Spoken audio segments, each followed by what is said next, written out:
bracketology special, as is tradition here at Brash Sports. And we are joined by special guest Daniel Johnson, who is normally our NHL expert, but for today, he's going to be our bracketology expert, and he's going to be guiding us along the way as we all make some predictions regarding our brackets and how this whole thing will pan out.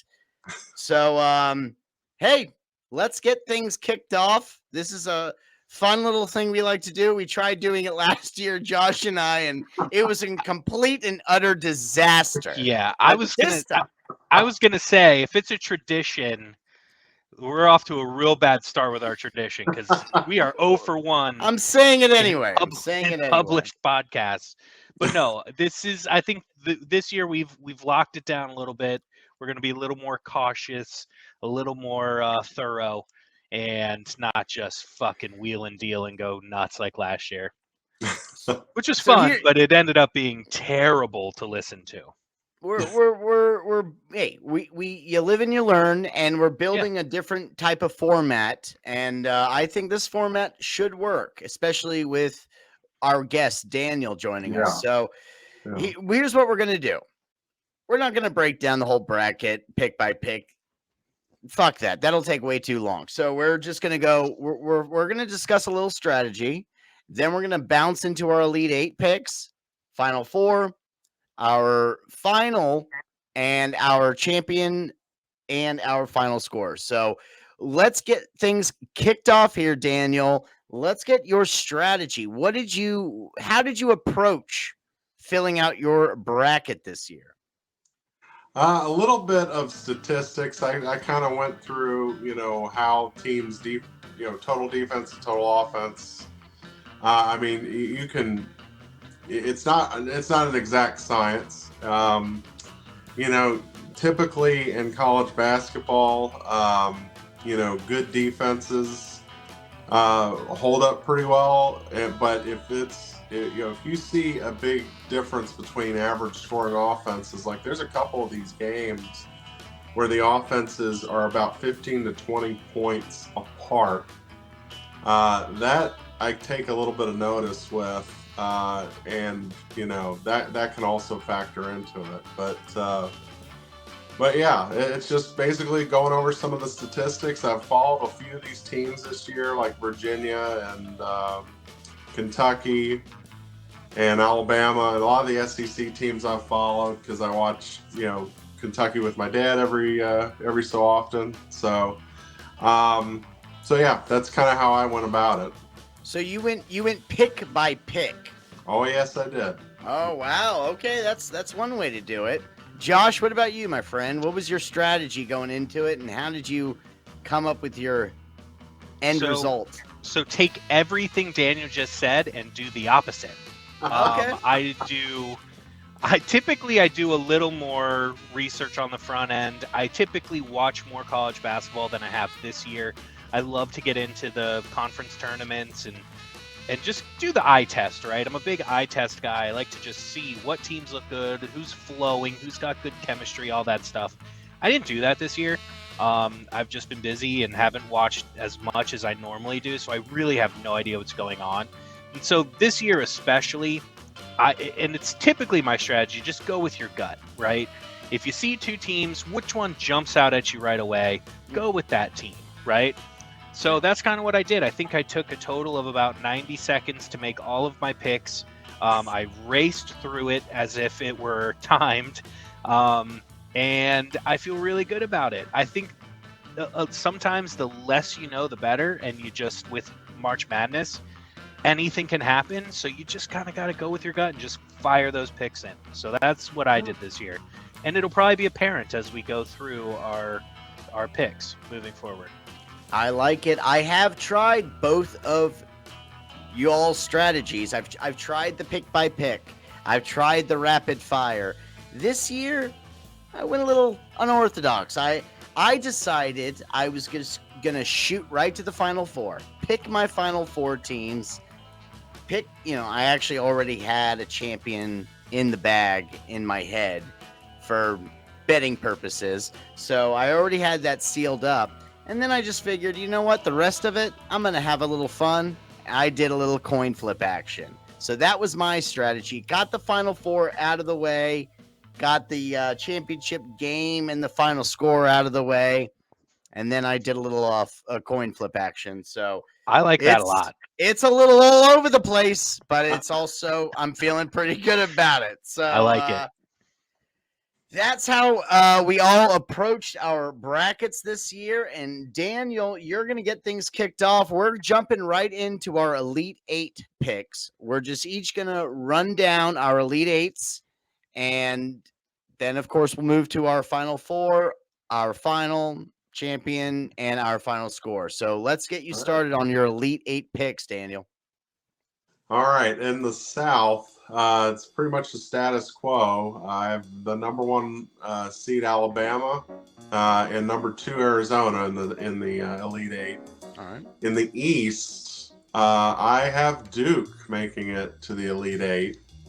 And as much as I want to pick Kentucky, they have been so inconsistent all year.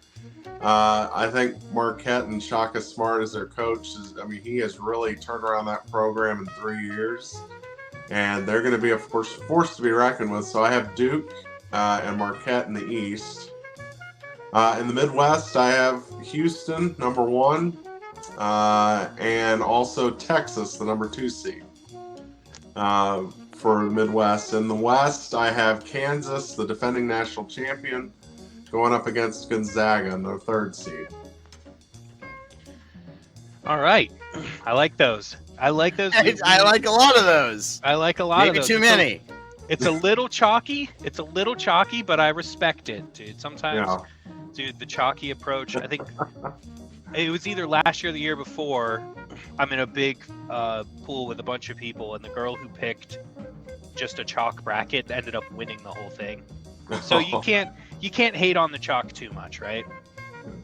For my Elite Eight, I have the same in the South. I've got Alabama, Arizona. Then in the East, I'm with you on Duke. I know that they just kind of caught fire in that conference championship, and I'm assuming that they can just roll through with it. But I've got them going against Michigan State. So I've got a 5-7 matchup in the Elite Eight over there in the East. And it's just two blue blood programs playing each other. In the Midwest, I've got Houston as well. And I've got them going up against Texas A&M. So not Texas original, Texas A&M with just a little bit of flavor on it. I see what you're doing. So that's 2 7 seeds in my Elite Eight. Love that. And then in the West, I've got Kansas because they're defending champs, and Jayhawks are just a badass mascot. Jayhawks, come on. And I got them going up against TCU because why not? Why not? Why the hell not? Why Throw not a 6 seed in there, Josh. Throw it in a there. 6 seed in there.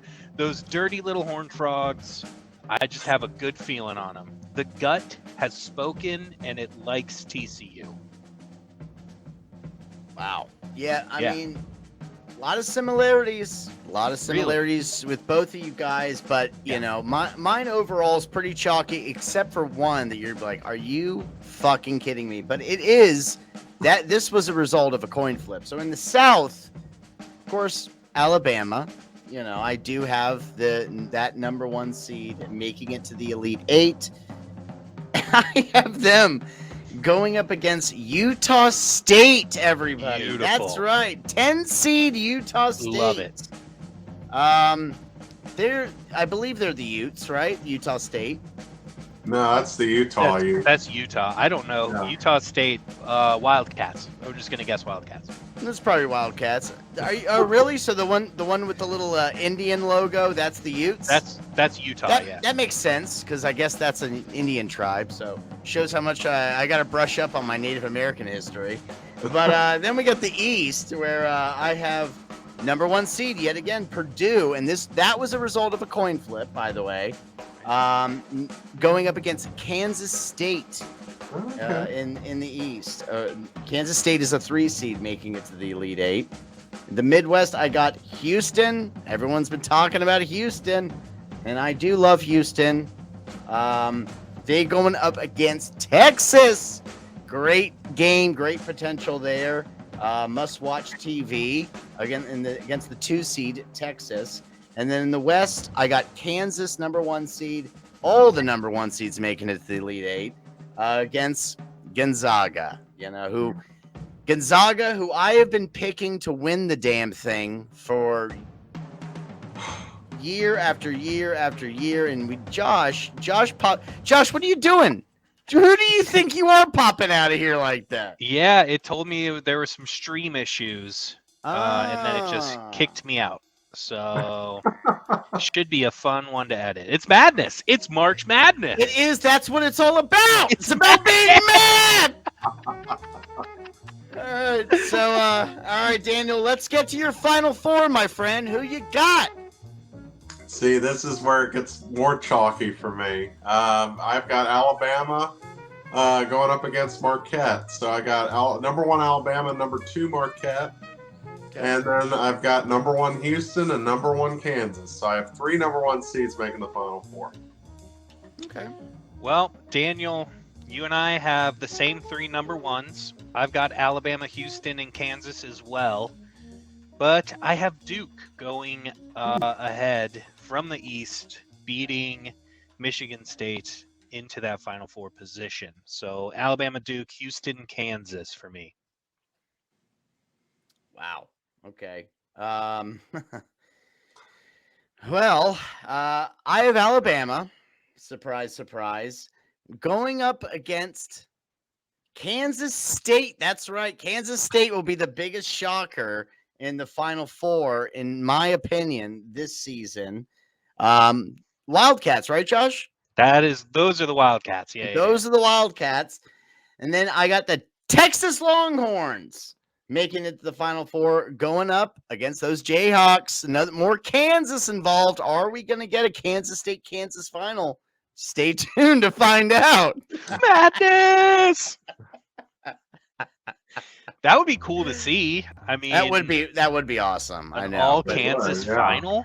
But having Texas knock out Houston, that's a big deal, because Houston would be heavy favorites there, even though it's a 1 and 2 seed. Houston, they've had such a good season. It'd be a bummer for them to get knocked out right there in the Final Four against Texas. But hey, bracket and March Madness, this is what it's all about. So with that said, Daniel, now we are entering the final. All right. So I want you to think really hard about what you say here. It's I went back and forth on this because I really wanted to say Alabama in the championship, but Alabama has been kind of lacking consistency as of late. They've lost 3 games in their last out of their last 5. So I think I think they'll find their footing early on in the tournament. They'll make a run, but I think Marquette is just too good, and I think Marquette's going to make the championship against Houston. I think the Jayhawks will be dethroned in the Final Four by Houston.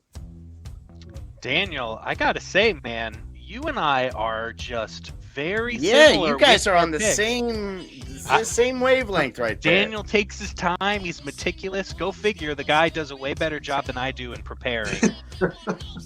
And then we come out and we both have the team from the East. I've got Duke knocking off Alabama to go to the final. So if it's Marquette, I mean, we're very similar there. And then I've got Houston as well, knocking off Kansas. So I've got a Duke-Houston final. By the way, Duke-Houston would be a badass name for somebody. Duke-Houston is just a cool name in general. It's just a cool name. Good protagonist name, Duke-Houston. For sure. All right.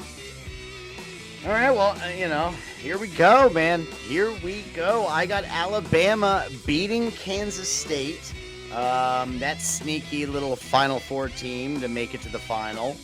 And I got Texas losing to the Jayhawks. And I got 2 number 1 seeds facing off in the championship game in Alabama and Kansas in Houston. So Houston makes a lot of sense. They would have the home field advantage with the game being hosted in Houston, but I see it being Alabama and Kansas, the defending champs, facing off for the strap. That's right. Not a trophy, the strap. Yeah, I like that a lot. And you told me, you were like, "Oh, Houston, it's going to be in Houston." I was like, that didn't even register. That had nothing to do with my picks. I only noticed that because it literally says that on the bracket when you fill it out. It tells you where the game is. You know, Well, it's like I thought you got one of those mini basketballs from Pizza Hut that they brought back. Yeah, no, I wish I had a cool story like that. I almost feel like they tell you where the championship game is to try to lean you in some direction. You know? Like, hey, you know it's in Houston, right? You know, like you might want to reconsider your picks. Basketballs, you know. Oh boy. All right, so we all have our picks, our finals, but we didn't. Did we talk about our scores? Did you guys tell your scores yet, or no? Well, we didn't. No. Did we lose Josh? Well, We lost Josh there for a second. Josh is back. Uh-oh. Oh no! Oh no! Fuck. I think now we're having some technical difficulties, but it's okay. It's okay. We're gonna get this figured out. Hold on, Josh. Don't you worry, my friend. We're gonna lose you here for a second. Then we're gonna bring Josh right back in. Is what we're gonna do. Hey! Hey, he's back. So I was saying we haven't picked winners yet. So we haven't done scores because we haven't picked our We have winners. not. No. All right, let's kick things off with Daniel. Let's go, buddy. I think Marquette versus Houston is going to be a very good game, but I think home court advantage goes with Houston, and I think they're going to win 65-52 over Marquette and win the national championship. All right. Yeah. Once again, Dan.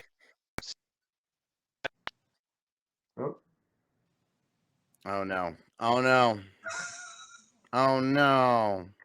All right. Hold on. It's okay. We're going to bring him out. Then we're just going to bring him back in is what we're going to do. Josh, you there? Come on, buddy. Come on, my friend. We're getting there. We got you. He was so close. And he's back, ladies and gentlemen. Yes. That's what we do in March Madness. So I'll do it quickly. Houston beats Duke 79-75. That's good. 79, That's actually good. I like that. All right. Houston beats Duke 79-75.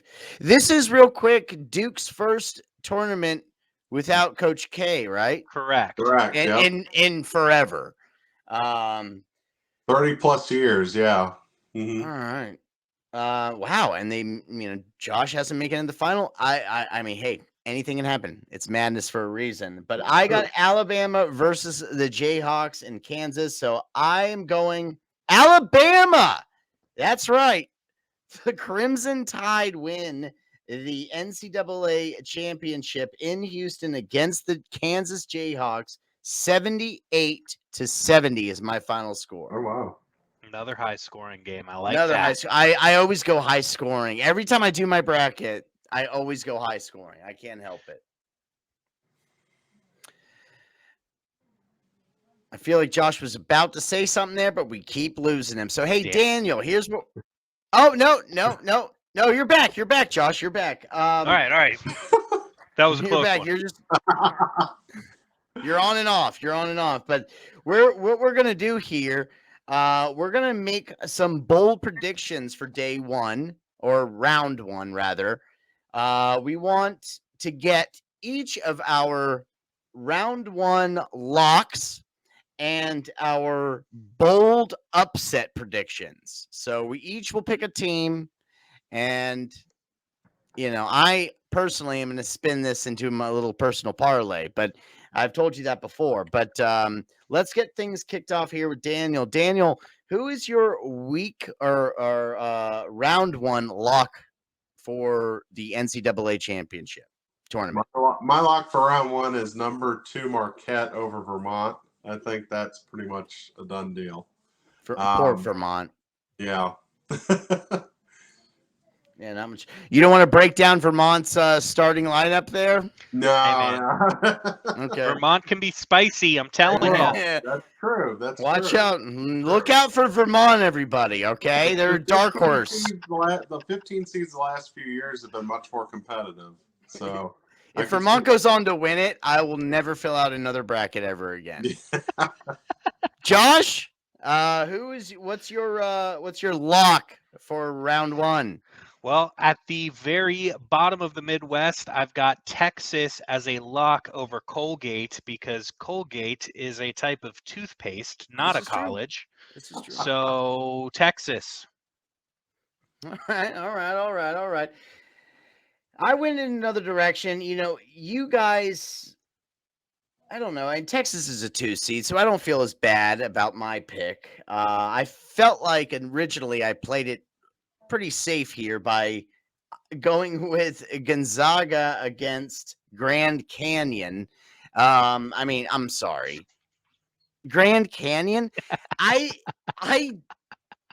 forget that that's a team until we can fill out our brackets every year. I'll forget this time next year that Grand Canyon is a fucking college basketball team. I won't remember. I'll completely forget. Go into this purgatory, and then all of a sudden, oh yeah, Grand Canyon. So I got Gonzaga beating Grand Canyon as my lock, safe lock. So now we're gonna go and make our bold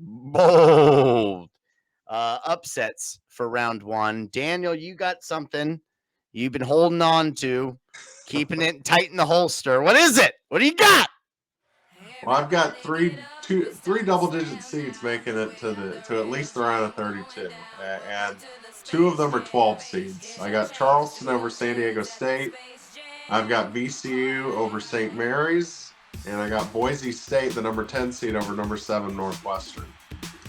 So I think, you can only pick one. You can only pick one. Only pick one. VCU. I can only put one in a parlay, so you can only pick one. VCU over St. Mary's, then. Well, no. Damn it, Daniel. What? That was mine, but it's that okay. was Josh's. Hey, that's all right, because you know what?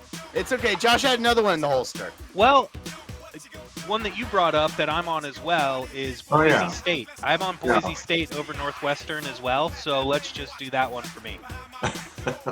Boise State as the 10 seed beating Northwestern as the 7 seed. Yeah. Okay. All right. Wow. I really went out on a limb. I thought these were going to be a little crazier, but I don't know what the hell I was thinking. But sorry, guys that picked Duke. I got Oral Roberts upsetting Duke in the first round. I like that. Fuck the police. We got this. Come on, Oral Roberts. I have Duke in the final, and I would be absolutely 0% shocked if Oral Roberts comes out and wins. So I love that. Yeah. All right, man. So I think overall, I like the way this is panning out. I like our brackets. No way we could have gone through the entire bracket. It would have taken way too long. We had to just get down to the nitty-gritty, give our bold predictions. Now, just real quick, just a quick round table. What's the lowest seed overall that we all have making it the furthest? Not, nothing 1, 2, or 3 or 4, anything below that. In the Elite 8, I have Duke at number 5 as my lowest seed. That's your lowest. Okay. Yep. I've got a 5 seed in the final. I've got 2 7 seeds and a 6 seed in the Elite 8. Josh is all about those lower seeds. He loves it. So yeah, I'm all over. I am Captain Underdog this year. It wouldn't shock me at all because this year has been very, just inconsistent. Really, I mean, the only team really that has maintained consistency pretty much all season is Houston at this point. Everyone else has had their struggles and their winning streaks, and I wouldn't be surprised if Kentucky makes a run at it, but like I said, they've been so inconsistent this year I can't pick them. That's fair. Yeah, I got Utah State as a 10 seed going to the Elite Eight. So, I mean, I'm telling you. I'm on Coin Utah flip. Coin State to flip. win. I'm on Utah State to win their first game. All right, good. Thank you, Josh. Thank you. I think I might have more upsets than not in the first day. Oh, I'm loving it, dude. So everybody out there that's filled out a bracket, make sure you put your number one bracket, which all of us have just filled out one. Is that right, Daniel? Yeah, that's a good question. Yep.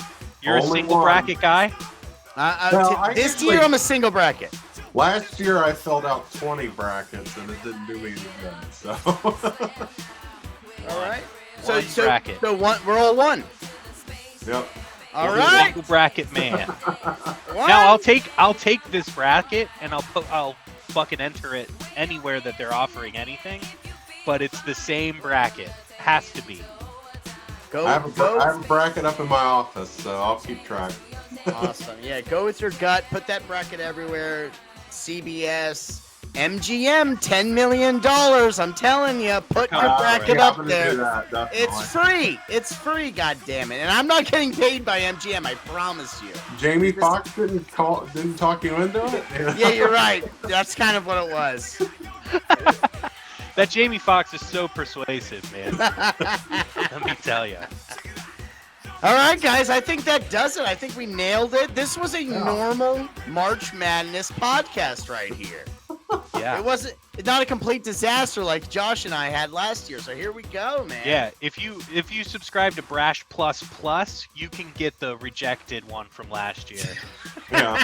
It only costs $99.99. No more taxes. $99.99 a month. That's it. It's a small price to pay. We also do some light yard work for you. Terms apply. All right, boys. All right. Awesome. Thanks, guys. All right. Let's see how things pan out. Best of luck, gents. Yeah, we'll have to follow up on it, see how we did. Oh, we will. We'll be keeping a close eye on it. All right. Peace. All right. Go Cougars.